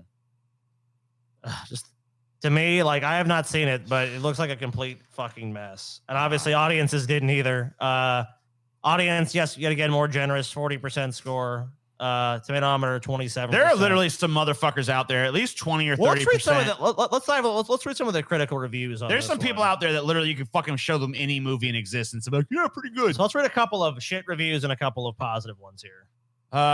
Because between the inadvertently hilarious and downright offensive, Pan is a generic mold for a reboot that shares little with the original beyond a handful of proper nouns. Okay, so they're just trying to For the most part, this is a flimsy as Tinkerbell's wings, big on gossamer sparkle, low on substance. Wright stages some very colorful set pieces, but the filmmaking never takes wing. It doesn't help that the performances are as broad as any you will find in a pantomime at the Hackney Empire. So just garbage. It looks good. It looks the good, overuse though. of CGI effects in Pan is exhausting and incomprehensible, even with the crazed logic How of a is that fairy tale. positive? I think they mislabeled this because she said 1 out of 5 stars. It's not a tomato. So this is actually a rig score. Okay, there's another positive one. A noisy conclusion. The story allows special effects to take over, and Pan becomes a little less magical and a bit more mundane. Still give it 3.5 out of 5. So even the positive reviews are just like, I mean, if you turn your brain off and you just like pretty picture, teacher, you want to see pretty picture, Pan? No. Look, overacting. No. Look, that guy. I'm Hugh Jackman. I'm Blackbeard. It's like, no. I don't want Blackbeard. This looks like a swashbuckling good time. That's all I have to say about it. I can't wait to watch it. So here's how it turned into an epic flop. Hugh Jackman looks so fucking. He looks absurd. so This fucking movie. This is what is happening. The beginning just talks about it's a flop, blah, blah, blah. Wright's grand plan for his trip to Neverland didn't pan out. They had to do it. The lucrative family audience rejected the live-action film starring Hugh Jackman, Rooney Mara, and Garrett Hedlund. Newcomer Levi Miller with plenty of special effects. It's another blow for the leadership at Warner's. I guess Warner Brothers also produced this turd. With a string of misses this year, including price titles like Jupiter Ascending. Ooh, that's definitely fodder for a future episode. And The Man from U.N.C.L.E. The studio declined to comment on Paris's performance, but one Warner executive. Oh, sorry. Yeah, Pan's. Oh, sorry. Pan's performance. They actually looked like it was just smudging your screen. Bland. But one Warner executive said, it came in so much lighter than anything we could have predicted. What does that fucking mean? The movie failed to bring an audience of any size. Well, that's not true. It obviously brought in an audience of some size, just not the size you needed for it to be a hit. Oh, here's the death rattle here. Only 23% of Pan's audience was under the age of 18. So much old people went and saw this. That's definitely they've been tricked. Yeah, like why? As a way of comparison, 44% of ticket buyers going to see Disney's live-action Cinderella earlier this year were under the age of 18. It's like, look, this is a kids movie and kids didn't see it. I mean, I don't need to read anything else. Do you guys? Kids didn't want to fucking see it. There you go. That's why this movie didn't make any fucking money. And Hugh Jackman, you look like a fucking weirdo in this. Just stop it. Yeah, please. Just stop, bro. Shit. Come on. And okay, here's another thing. Hook with no hook. Fuck it. Hookless fucking. Oh man, no. When am I ever gonna be able to? I guess this is a thing for the rest of my life, huh? Cats. It is, dude. I'm gonna watch it until the butthole cut drops, dude. Yeah, when the butthole cut finally hits, that's when I'll check this one out. So this is a film, and I know a lot of people go into this going, oh, well, it's obviously going to be a flop. But musicals had done well in this time of year. It got a late year release. It has name recognition, plenty of star power, plenty of people with hot, big names, like James Corden, he's everywhere. Idris Elba, Jennifer Hudson, Ian McKellen. I mean, these are all people that... I'm starting to think that Idris Elba is just the kiss of death for films. He might be. I'm starting to believe that he's not just miscast and not at fault, and maybe it's him that's doing this, because when's the last time Idris Elba, despite everybody saying like, man, he's a pretty good actor, when's the last time he was in a good movie? Let's see. You got me there. What is IMDb? What's he most known for according to this? Okay. Beast of No Nation. Okay. That was okay. That was a hit, I guess. A little indie hit or whatever. Thor Ragnarok, where he's like very much a side character. Yeah, he's a side character in that. The Losers. I don't even know what that is. Mandela, Long Walk to Freedom. If you really want to look at what he is probably most going to be his most memorable roles, you'd want to go look at his Rotten Tomato and sort by his score. Or sort by box office. Oh, you get something like that. Oh shit, I don't know. I mean, Box Office Mojo might have that, but you probably have to have a fucking premium membership or whatever. Paul, you make a pretty good point. We're not finding a whole lot to back up. I feel like Idris Elba basically is just like Ben Kingsley. He's like pretty much exists to like class up a shitty movie, and that's it. But unlike Ben Kingsley, there's not really as much you could point to. But he's not like, really succeeding at it, though, is he? Like, if you look at especially his later, like his more recent shit, like he's taken the Dark Tower, like he was the fucking gunslinger. Yeah. And that sucked. And now this Cats thing, he fucking is one of the main characters in it, and it sucks. Well, one thing I like about this poster too is that, did you notice how everyone's a little dark? Oh, it's almost like we can't really see the cats. Yeah, it's like Strange. It's like they want to fucking back so away the from image that. I want. So you go to the next image because Oh my god, man! This is This is Jennifer why, Hudson singing "Memories," and which is, by the way, one of the highlights of Cats as a show. And think about just staring at this fucking hideous, uncanny valley nightmare while that's going on. Oh, it doesn't take out the movie at all.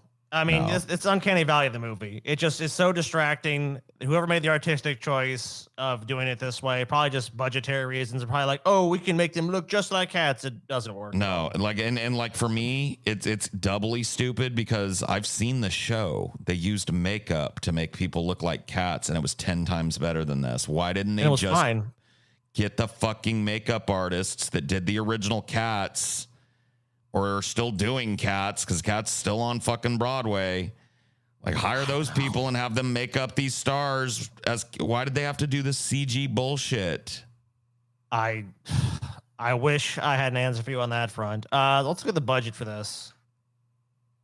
Ooh, my goodness. $95 million for a monstrosity that's just unwatchable, just horrible to look at. Ugh. Domestic opening, a mere $6 million. They came and blamed COVID on this. This came out in 2019. COVID was a thing, but no one was really worried about it. I remember when this came out, people were slamming it. It was just like the trailer dropped and people were like, what in the holy ever-loving fuck is this, bro? This is unwatchable. This is garbage. Nobody asked for this. Like, before it ever came out, this one had already just earned everybody's scorn. And the fact that it, like, from what I've heard, like I said, I have thus far avoided it because the butthole cut has not been released. Naturally. But yeah, from what I've heard from people who have seen it, it's just bad. It's just not fun. It's not good. It's bad. Weird. I want the butthole cut though. I'll watch it if they do that. Only 73 million. Cut, they put literal cat assholes on these people.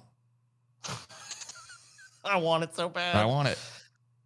So yeah, and then ultimately estimated losses of 50 to 100 million. Inflation roughly the same. Dude, I have to see Rebel Wilson's cat asshole, or else I'm not watching this goddamn movie. Kill the audio, yeah. There she is. Yep. This was probably the song I went through all the clips. This one offended my senses the most. Yeah, I don't know which. I've seen, like I said, I've seen the fucking show. I don't know who she's supposed to be here. Is she the? They call this the old Gumby cat scene. Oh, okay. Yeah. This is right.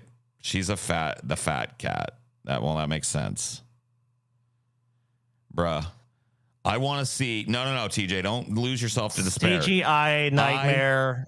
I want to see Jennifer Hudson's cat asshole. I want to see Idris Elba's cat asshole. I want to see Rebel Wilson's cat asshole. God damn it! And until that happens, I ain't watching this movie. I don't blame you. Think about what's out there, TJ. You could revel in 2.5 hours of cat asshole. Wow. Yeah. And I know you as a cat owner. I want to see. I want to see these. A dearth of cat asshole in your face. What about the cockroach assholes? I want to see these cockroaches assholes too. Yeah. Roach assholes. Yeah. I mean, like, if you're going to have a bunch of little dancing roaches and shit, I expect to see some asshole. Yeah, me too. God damn it. Yeah, fucking flash that asshole. I want to see who's that. Let me see Rebel Wilson's cat hole. I mean, this is a perfect opportunity. Go back there, show me that cat ass. And you know what, dude? You know what else they need to do? Hole. On all these hot chicks that are dressed up like cats, 6 nips apiece. 6 titties and 6 nips. What the fuck is this? Look at this. Mice, yo. Look at this. These are the little mice. Just look at this one's face isn't even on right. I They know. Just like, I mean, oh my god. It's such a rush job CGI. Oh my fucking god, it's monstrosity. so awful. Look how bad it looks. Well, so Yeah. they're building very few set pieces. They're making it look like, oh, we have these humans interacting in a house, but it's like if the humans were cat size. Oh Isn't it great? no. Oh Isn't it my great? god, no. What the fuck? No. Show me that cat hole. That Show me Rebel that Wilson cat see? hole. That's where it would have been right there. Yeah, you would have gotten an Hold on. eye full of the cat you- hole right boom. here. Cat hole. There's where it should have been. Oh, the cat Yeah, it's just hole. nothing. Like how do they shit or piss? What do they do? don't. They're What do they sexless, body functionless automatons, and They're fucking Ken dolls and Barbie dolls, man. They Yeah. got nothing. Yeah, fuck that, dude. dude, there'd have been a lot of Oh. cat hole in this scene. So horrible. TJ, I know The it's cat- horrible, the but cat hole imagine if there was cornhole. cat hole in it. I mean, that would be obviously. Yeah, this cat that wants would elevate it. Look at Cat this hole, though. this male cat here. He wants to be in her cornhole so bad, but he's like, there's not one. Like, it doesn't exist. He's Dude, like, I kind of where want to is see it? his fucking cat hole too. Hey, Every single one of them, man. Flip around and walk out of the room so I can look at your fucking cat hole, please. I want to get a gander. I deserve it. I know that it exists. It's out there. The butthole cut. I know there are people out there that are talented enough to go back and re-edit this, even if the fucking company doesn't want it, and guerrilla release the butthole cut. I'm willing to watch I think that. they should. Yeah, I'll see the fucking goddamn fan made one. Why Yeah. not? I mean, they've done that with Star Wars and other shit where it's like, look, here's the best cut to watch all the Star Wars movies. Like, fans should be able to do it. Fans have demanded the butthole cut. There's been petitions online about this issue, Paul, and people in the studio thus far has ignored it to their own peril, I say. Dude, I forgot Taylor Swift is in this. You can see Taylor Swift's cat hole. As you should. By the way, I watched her saying she cannot fucking sing. It's awful.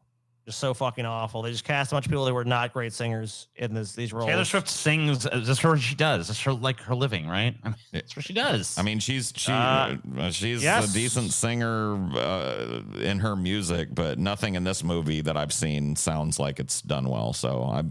But even Ian McKellen, who I love as an actor. I mean, he's been a lot of shit too. But I'm like, Ian McKellen. they basically give him Here like, I am. yeah, he just kind of sings his way through his part. Guys, Sir Ian McKellen. Oh, those lining Sir McKellen. 19% tomatometer, critics, audiences yet again stupid. I even put in the research, Paul, put on list only to torture TJ. The mother of the window. Get out of here with this shit. Antonio Banderas, from the Yeah, author I of don't want Jurassic this movie. Park Goddamn. Good. and the director of Die Hard. Exhilarating adventure thriller.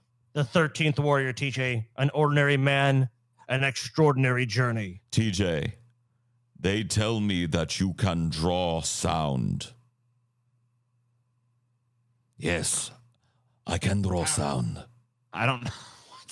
There's one God. Is that what they say for and his writing? prophet. There is only Draw one sound. God, and Muhammad is his prophet. May you All write right. down the words of my deeds once I am past.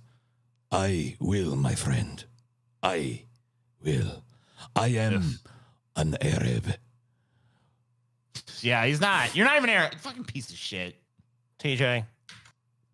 Why don't you watch the most powerful? No, we need audio for this scene, TJ. We the need all powerful the scene. audio blaring. Lo, there do I see my father. Lo, there do I see my mother and my sisters and my brothers. Lo, they do call to me. Damn. Look at their facing, TJ. Lo, there do I see The line of my people back to the beginning. Yeah. No, they do call to me. They bid me take my place among them.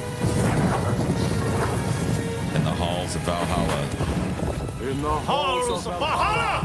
where the brave live live forever. How do you hate this fucking movie, TJ? You are a soulless toad of a human being. I know, dude. How the fuck? Some you hate corporation reached inside of you and scooped all the fucking heart out of you, man. How do Fucking you, great scene, dude? I missed TJ. it up just watching that. Lo, do I see my father, TJ? Lo, do I see my mother?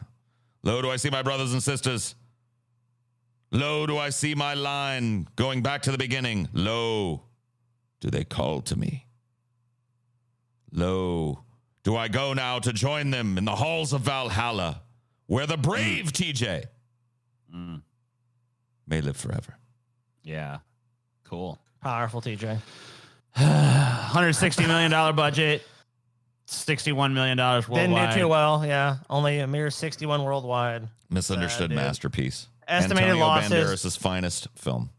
It is indeed. Estimated losses 69 to 129 million. Adjusted for 69, bro.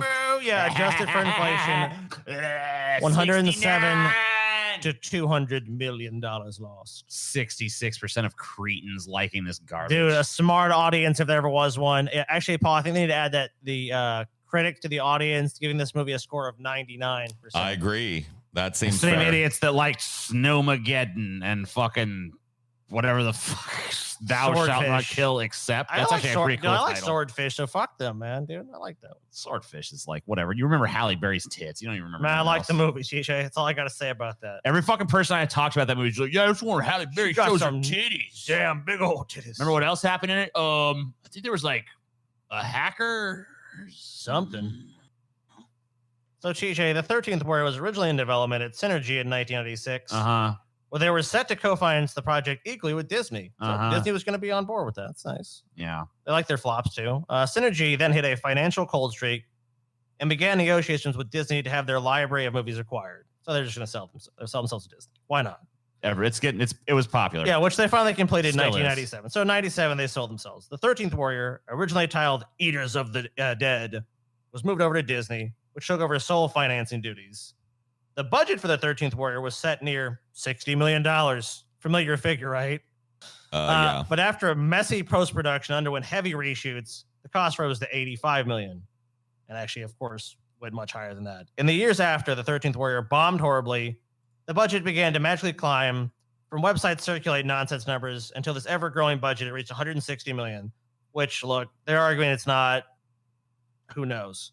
I'm going with what's reported. The 13th Warrior was belatedly declared at some outlets as the biggest flop of all time. The number is unsubstantiated, and there's no mention in any Disney filing reports about the fiscal damage that a movie that expensive would have caused. Disney Studio Vision did post an $84 million loss in this quarter because of the box office failures of the 13th Warrior, Mumford, and Mystery Alaska. Ugh. They weren't putting out too much good shit that year. Except the but 13th Warrior. Well, yeah, besides that. Back to post-production. After John McTiernan's edit was test screened, the response was overwhelmingly negative, and reshoots were ordered. Michael Crichton was brought in to take over the reshoots, which that's strange. Smart idea. Well, I mean, he wrote the book that this is based on. But he's not a director. I think if he'd Right. been a consultant, that probably would have been made more sense. Like J.K. Rowling. Like Yeah. if he had, that probably would have made more sense. But McTiernan also managed to direct the reshoots, and inexplicably, both men were given sound stages to do their own version. So it's like, What? Yeah.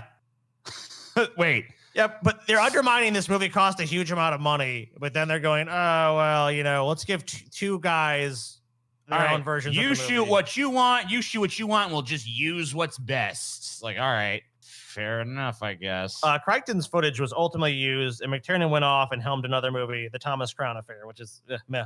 I like the Thomas Crown Affair. You're an idiot. Fuck you. Oh, the 13th Warrior sucks, but The Thomas Crown Affair is great. Thomas Crown Affair is, I mean, I don't know. There's a good fucking sexual tension between, whatever. Fuck you. Yeah, it's you guys just don't the know it's sex, good. dude. You want more sex. Dude. You don't know it's good. Man, is there sex in it? Is there sex Fucking, in it? what's Trying to that? accuse me of that shit with Halle Berry. All the fuck you, dude. Most movies you watch, probably, is there a big ass in it? No, I don't Wasn't care. Catherine Zeta-Jones up in that? I remember it was James Bond was in there. I think it was James Bond fuck Catherine Zeta-Jones in the ass or No, whatever. that's Yeah. not what happened. TJ. Yeah, and they're like That's thieves. not and what shit. Or he's a happened. thief. I don't remember exactly, but You I just don't remember want to talk. liking You it. just don't want to talk about this movie. Shut up. Because of the prolonged post-production and tinkering, The Should've prime summer '98 You're talking release about date. the Disney Mask of should- Zorro. Yeah, it was pushed back to 1999. Disney should have just thrown that shit in the trash, bro. And of course, Throw they that shit in the trash. and they dumped the 13th Warrior at the end of the slow and basically the end of summer on August 27th, 1999. So like, oh, whatever. We'll put it out. It's not. Yeah, which one was it? I was thinking of Desperado or something. Or no, Desperado. That was with Antonio I just Banderas. told you what you were thinking of. You're thinking What of the was I thinking Mask of? of Zorro. It's got Catherine Mask of Zorro. That's the one where they fuck. Antonio Banderas. Who's the bitch in this? I don't remember. Let's see. So unfortunately, Whatever. the movie did not do well against competition that was not yeah. too great. The Astronaut's Wife, In Too Deep, The Muse, and Dudley Do Right. It all Oof. sucks. And McTiernan's The Thomas Crown Affair was released just 3 weeks earlier. Reviews were poor, buzz was minimal, and the 13th Warrior posted a terrible $10 million opening, placing second for the weekend, led by a holdover, The Sixth Sense. So Oof. couldn't even dethrone The Sixth Sense. Declined 35% to a measly, almost said paltry again, $6 million during Labor Day frame, and then sank 54% to $3 million. The domestic run closed with a pathetic $32 million. Good. Disney also saw the picture post poor numbers overseas, which grossed just $29 million. The worldwide total was only $61 million. About $33 million would be returned to theaters after they take their percentage of gross, which would not even cover the production expenses in the budget. Good. So Get when they fucked, pay- movie. when everyone gets paid, this movie's a total flop, but it's Disney, so whatever. Yeah, this movie can At go fuck least itself. it exists for posterity. TJ, you know what? When you come visit me that first night when you're kind of snuggling in, we're going to watch this movie to chill out. I'll make a bowl of No. popcorn. Atmospheric, great sets We'll and throw it on. costumes. Chelsea but will didn't love plot. it. I know Taylor No. and Scotty will be into checking it out again because No. they have good taste in film. Amelia's No. never even seen it, bro. Oh, wow. There you go. It'll be Someone's her never seen first it, TJ. time. It'd We'll be watch rude. it together, TJ. TJ, do you want to be rude, TJ, and not watch it? Yeah. Wow. It's really sad that you'd be I rude. love the irony of the tagline for this one because I forgot that this movie existed. till You'll just never now. forget. The Alamo. Unfortunately, people forgot to see the movie. That's, Yeah. the, only, Dennis. that's the only thing. Dennis Quaid, Billy Bob Thornton, Jason Uh, Patrick, and Patrick Wilson I should- in The Alamo. I should call this one Pirates of the Alamo because that's kind of how it feels like when they made it. Production budget. Ooh. I actually like Billy Bob Thornton, but I wasn't going to see this for him. I don't like him that much. Production budget on this one, $107 million, $145 million total budget. $25 million worldwide. What a pathetic haul. International. Well, international. I mean, Is almost international. No Why interest. would anyone internationally gives a flying fuck about the stupid To them, ass fucking it's Alamo? like an American Western. Even fucking people in Texas, dude. Texas, you could have made $20 million on this fucking movie. Son of a bitch. No one wanted this shit. The loss for this movie was a staggering $94 million. Inflation adjusted, $129 million lost. Mm-hmm. Garbage. Take a look at the trailer, TJ. All right. Let's see. Wow. Wow. I'd like to ask each of you Uh-huh. what it is you value so highly that you are willing to fight and possibly die So, for. Huh? episode over. Am I gonna die? Who? I'm Who's dying for what? Did I go to Valhalla? Because I was watching 13th Warrior. I thought I was like, I was about to battle the fucking bear people and shit. Yeah. And then I'm gonna die in combat and like Bullvine, my hero. And then like, what? Okay, never mind. Let me ask you, Scotty. What would you be willing to Another Disney flop, by the way, TJ. Another Disney flop. A lot of Disney flops. What would today. you really find out for, Scotty? You want to go out there and field battle? Oh. You're gonna die. You're gonna die? You die. So TJ, Disney had big plans for the Alamo based on the famous historical siege. TJ, the studio had Ron Howard plugged in as director. You got Ron Howard, TJ. Then you had Red Hot. Russell fucking Crowe was gonna star in this motherfucker. Russell Rowe, dude. Russell Rowe. Brussels Spro. What? Russell Sprowe. Mm. Russell fucking Crowe, TJ. Uh-huh.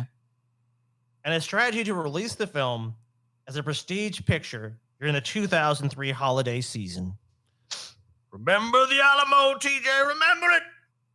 Exactly none of those things happened. What? None. Then Disney chief Michael Eisner, he balked at a $125 million budget and looked to slash costs by hiring much more affordable John Lee Hancock, who scored a minor hit with 2002's The Rookie in his debut to helm the picture. So he got rid of Ron Howard. Ron, you're gone. He also ditched Crowe in favor of Billy Bob Thornton. I mean, that's who I think of. Russell Crowe. If I can't get Russell Crowe, how about Billy Bob Thornton? Just as Basically good, the same guy. Yeah, same guy. Same dude. On the way to chopping the budget down to a more manageable $75 million. Sadly, Eisner's caution was no match for the public's indifference towards the film, which also received a critical drubbing. Shooting delays pushed the release back to April 2004 prime season. Just had a little bit of competition. Hellboy and Passion of the Christ, two movies that made fucking shitloads of money, which had been in theaters for weeks. So Passion of the Christ, that was a cultural phenomenon. They had people like fucking revival tents outside those things. So it's like, no one's going to see this fucking The Alamo, what? So their fan base is going to see Christian propaganda instead. Shooting delays, distribution, and marketing costs pushed the budget north of $100 million. With a $25 million worldwide gross, analysts speculate that Disney had flushed $120 million down the drain, making this picture, making it one of the biggest box office bombs of all time. Perhaps if they had... No, I'm not going to read the joke they put in there. They should have put fucking... They had a fucking movie set up. Yet again, it's one of the studios. Disney has more money than fucking Croesus. They could have fucking had Russell Crowe. They could have had all the stars they needed. They probably could have fucking made this into something. Billy Bob Thornton is punchable. I want to punch him. Look at him. Billy Bob I want Thornton. to pump him right. I want to pump him. I was going to say punch him. Whoa! Pump him right in the... I mean, the aggression has revealed its true source here. I want to pump him. Billy Bob Thornton is good when he's playing a fucking asshole because he's kind of like a retarded asshole. guy. Yeah. When you make him play a retarded guy, he's really good. He's good at playing assholes and retards or retarded assholes. But and this Davy Crockett, not so much. Davy Crockett, he is not. No, this probably should have went with Russell Crowe on that. They had fucking goddamn Ron Howard, who's made a ton of hit movies. They had Russell Crowe, who at this time, I mean, like this is a couple years after Gladiator. Yeah.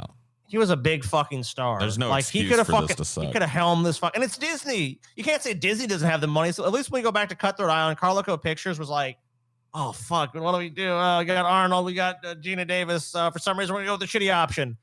But at least it was because they had no fucking money. Disney can't make that excuse. Like a lot of these on this list are fucking Disney. And just as I was saying, Disney's always made wise decisions with their movies. Mm-hmm. And Disney ultimately is a great company. That's funny because I've been watching through my back channel into TJ's computer, and your tone has been different. Different. Mickey. There's what been can I nothing say? but Disney movies on this list. Look, I just got out of the fucking happy camp for Disney. I don't have a hate boner for Disney, but you guys have just churned out a lot of flops, Mickey. I mean, Mickey, I know I'm being a little disingenuous. What did you say? TJ, we don't want to go back to the happy camp. Watch what you say. Watch what you say. Look, turned out a lot of misunderstood masterpieces, sir. Oh, I guess. Well, TJ, why don't you show Mickey the critical reception of the Alamo? Yeah, So it's not just us, Mickey. I know you're mad at us. Look, a lot of people didn't like this one, Mickey. But look right here, Mickey. Only 45% audience score, 29% tomatometer. I mean, critics didn't like it, Mickey. It disgusts me that you've falsified these numbers from the show. You'll be hearing from our lawyers soon. Critic consensus on this, Mickey, was too unconventional and uninvolving to be memorable. If this isn't a doctored screenshot, reload the page. Okay, reload the page, please. All right. Okay. Oh, you just reloaded the page where the screenshot is loaded out. Yeah, there it is. Yeah. See how it is just immediately popped up like it didn't load in, like it's a screenshot? It says Rotten Tomatoes, though. Exposed.